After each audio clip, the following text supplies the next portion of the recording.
and function of the nerves under the module of the introduction to the physiology. And first of all, we must know how the nervous system is arranged.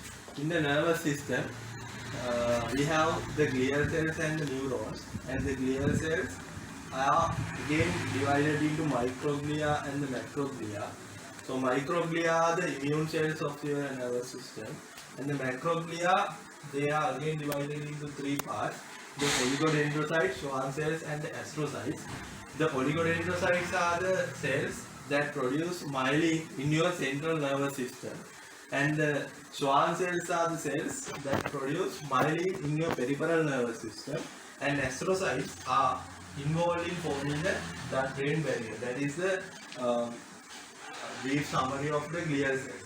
And the neurons, it is a very vast area to be discussed in the few minutes later.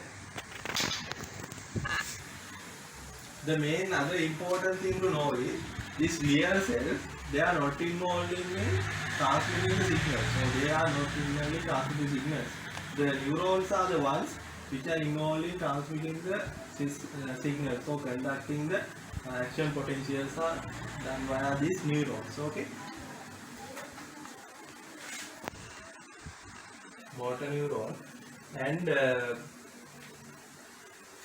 in the motor neuron we have main three parts. They are the dendrite, soma, and the axon. So this is the dendritic zone, and this is the soma or axon. The soma is also known as the nerve cell body. Okay, the soma is also known as the nerve cell body, and this is the axon. These are the main three parts of a motor neuron. And if we focus on the soma, in the soma you may find several structures, and all the structures are very important in maintaining the function of the neuron. Okay, and this is the nucleus, and it is also important to know that the neuron has a larger nucleus than other cells of the body. Okay, relatively larger nucleus than other cells. Okay, and these are the mitochondria, and the neurons are abundant in mitochondria than the other cells in the body. Also the heart cells, the myocardial cells, they are rich in mitochondria. So, okay, and these are the Golgi apparatus. These Golgi apparatus are also found in large amounts in the neurons, and these green color structures are the neurofibrils, and they are consisting some micro and macrofibrils, and these tiny small black color dots represents the Nissl bodies. These Nissl bodies are also important in the maintaining the unique by giving the unique appearance to the neurons, because these Nissl bodies can't be found elsewhere in the body. They can be found only within the neurons. Okay, and also important to know, these Nissl bodies can be found only in the soma and the dendrites. Okay, they can find only in the soma and the dendrites. In the axons there are no any Nissl bodies, but in the axons you may find neurofibrils and the mitochondria and the Golgi apparatus and other tiny cell organelles. Okay. Here I have named the structures that you can find in the soma area or the nerve cell body, and these Nissl bodies, they are the membranous organelles that contain ribosomes. Actually these Nissl bodies are containing the ribosomes, and they are membranous organelles. Okay, and let's focus on this dendrites area. Actually, these dendrites are the projections that extend away from the soma and branch extensively. Here they extend away from the soma. So this is the soma, and they extend away from it, and then later they branch extensively. Here you can see they are branched extensively, and this is the input zone of the neuron. That means if the neuron gets its inputs through the dendrites, then it passes to the soma, and then to the axon, then to the other neuron. Okay, and some of these dendrites, they contain small knobby projections called the dendritic spines, like this.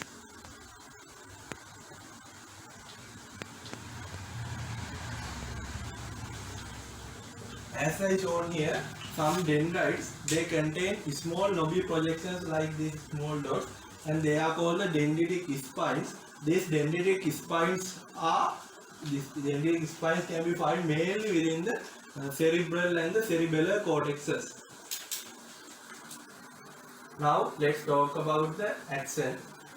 And the axon is origin from something area called the axon hillock that I mentioned here. And the first part of the axon is named as the initial segment. So this is the first part of the axon. It is named as the initial segment. Okay, and the things that I drawn in orange color are named as the myelin sheaths. Okay, so I'll name it.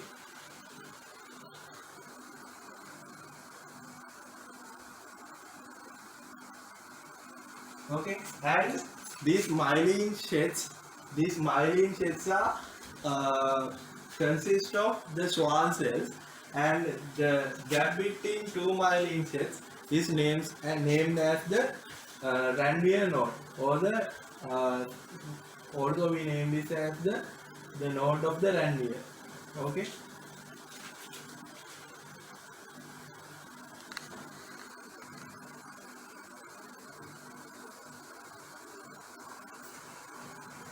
Now let's see how this myelin sheath is formed by the Schwann cells. Okay. Okay. Now imagine this whiteboard marker as the axon. Imagine now that this whiteboard marker as the axon, and my hand is the Schwann cell. And what happened is this Schwann cell wraps around the axon up to 100 times. That means this Schwann cell, this is a one-time wrap, and again wrap, like that. It wraps around this axon up to 100 times to form a myelin sheath. Okay, it is important to know that one myelin sheath is consist with only one Schwann cell. Okay, so one Schwann cell wraps up to 100 times, and this highlighted orange color area represents the nucleus of that Schwann cell. Okay, and there are many actions of these myelins within the nerve fiber, and let's discuss this later. And it is important to know the terminal part of the axon. This is the terminal part of the axon. It is named as a presynaptic terminus. That means the axon is divided into presynaptic terminals. Then again, the blind ends of these presynaptic terminals are consisted the expanded button shaped areas called the terminal buttons. So these are the terminal buttons, or sometimes we name it as the synaptic knobs.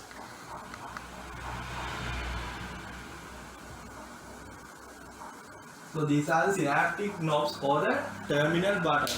So what is the importance of these terminal buttons is it increases the surface area, and it increases the amount of neurons that the one neuron is connected with. That means this one neuron can connected with many other neurons like this. Okay, it can connected with many other neurons due to the division of the axon into presynaptic terminals. And also these presynaptic terminals, they contain another structure called the synaptic vesicles, like this. So these are synaptic vesicles. Within the terminal button synaptic knobs, we have this synaptic vesicles. Within the synaptic vesicles, you may find the neurotransmitters. Okay, they contain the neurotransmitters. So these are the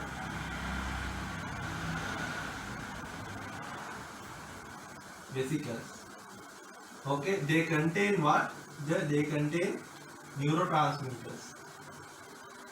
So these neurotransmitters, what are these neurotransmitters? These neurotransmitters are helping to transmit the signals from one neuron to another. This actually they are some sort of chemicals. You may know it in detail man in your biochemistry part.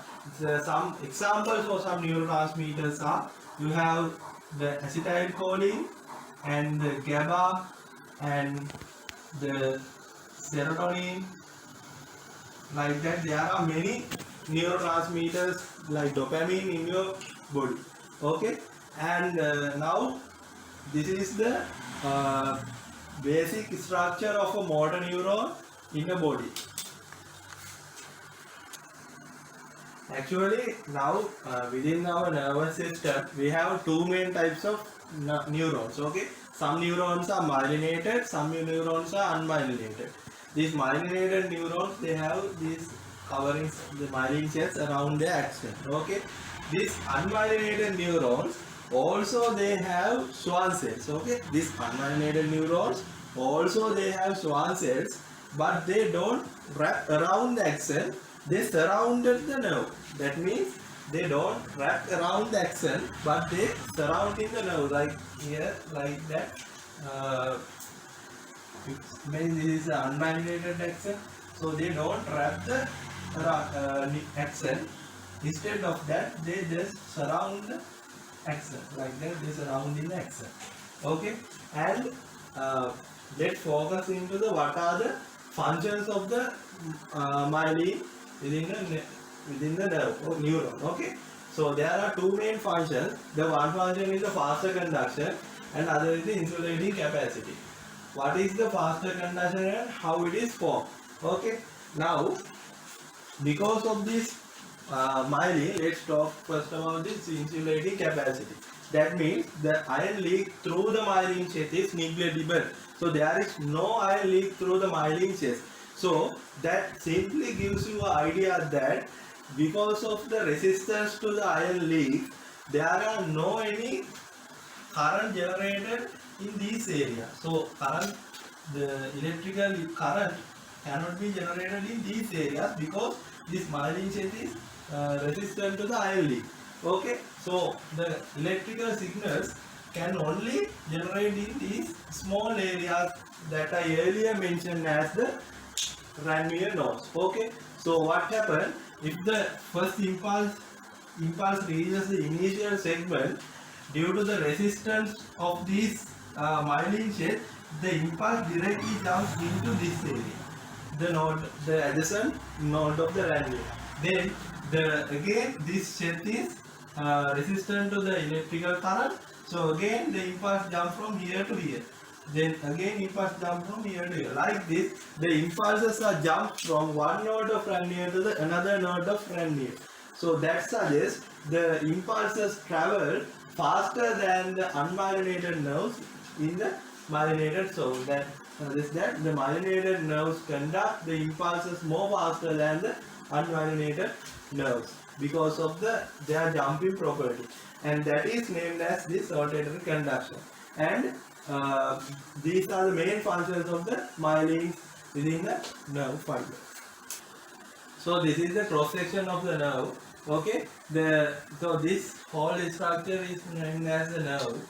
Okay, and these small bundles are named as the fasciculus, and within those bundles you may find the neurons. Okay, so the collection of neurons is named as the fasciculus, and the collection of many fasciculus are named as a nerve. Okay, and it is important to know that nerves does not contain only the neurons. Okay, when we talk about nerves, they contain many neurons and many connective tissues. Okay, and they have many capillaries, like that.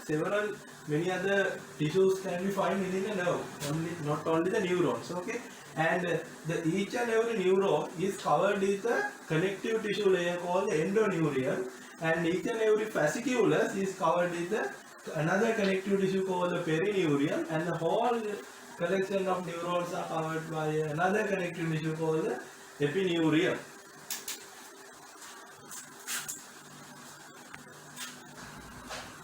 Here onward, shall we discuss about the classification of the neurons. Okay, the first classification that I want to talk with you guys is this. Okay, this is the first classification. Okay, this is the first classification. This classification is named as the according to the number of processors. Number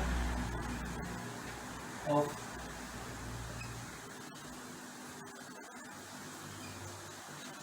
processors. Okay, this is named as the number of processors.